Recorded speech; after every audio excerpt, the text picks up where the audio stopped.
here on Truth.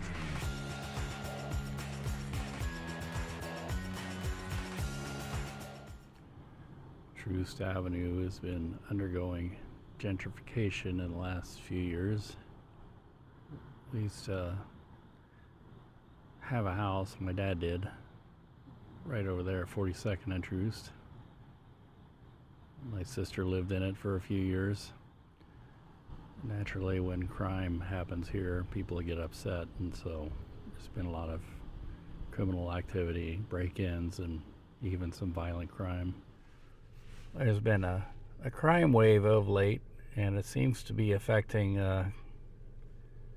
coffee shops. I mean, there's a violent crime rate in the city and several other crime waves, but this one seems to be interesting. It seems to be that people are preying upon coffee shops and trying to figure out why. Maybe they picture coffee shops as easy victims, or there's something in the coffee shops that they want, or I don't know. None of that has been proven true.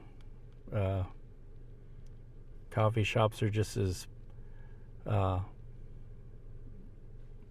bad a business to pick on as anyone else. Not that any business is right to pick on, and it hasn't been happening just here around Truth. It's been happening all over the city, even in the plaza and Baltimore and everywhere like that. I mean, Baltimore Street. So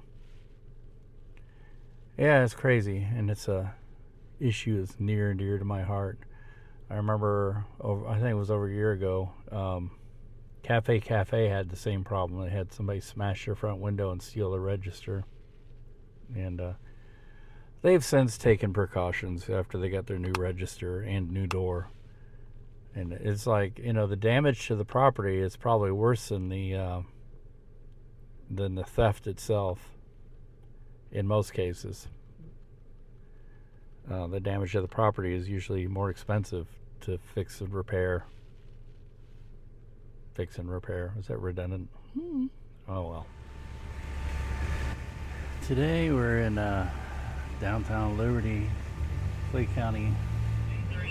I was gonna say what this is. It's a Lester trial, which everybody's heard of. It's the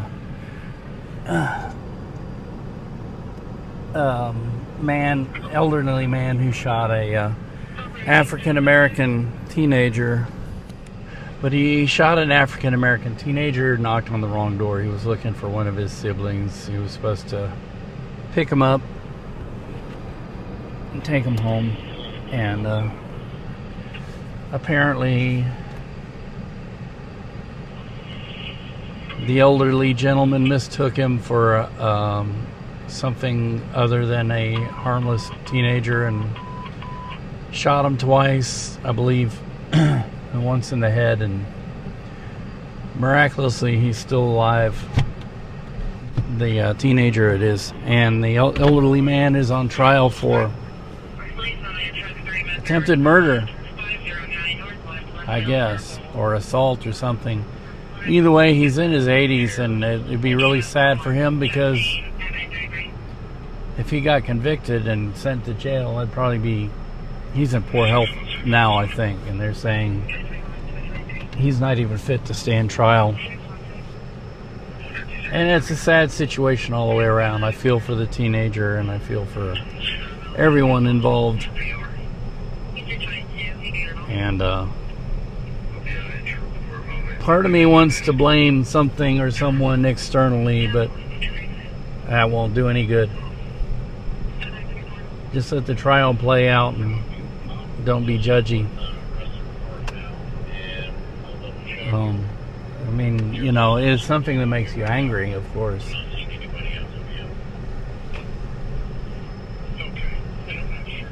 But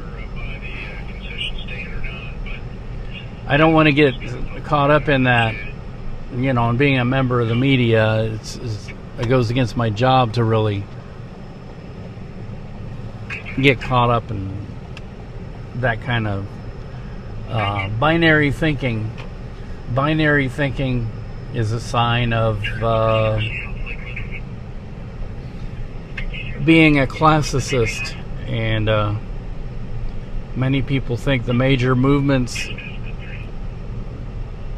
in human history are conservative versus liberal, but that's not true. I don't believe that the major movements, the major wave patterns are really classicist versus romantics, but it's not classicist versus as so much as it's a balance. That's why it goes back and forth like a pendulum. And there are times when you should think in a binary way. You know, binary being yes, no, black, white, polarized thinking. And there are times when you should think in a non-binary way. And really it's a balance between the two hemispheres of our brain. The logical side, which likes to explain everything, and the non-verbal side, which expresses itself and feels the world. We need both hemispheres of our brain to survive, but there are a lot of people who one dominates over the other. And I believe extremes of both aren't helpful. So the liberal conservative thing are just little ripples on the wave. They're not even really significant as far as history goes, and you take a hardcore ideologue, and it doesn't matter what their polarity is, you are talking about the exact same person. And usually that's a hardcore binary thinker. And whenever people want to simplify things in life, they're exhibiting binary behavior. But anyway, let's go get some coffee. Downtown Liberty. And coffee on the square can be had at Huey's. And maybe we'll see if they have something I like to eat. Love the square.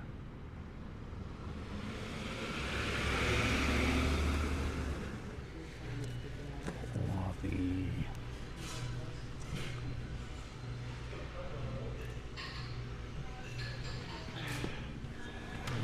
Oops. Or sassified. Had oatmeal.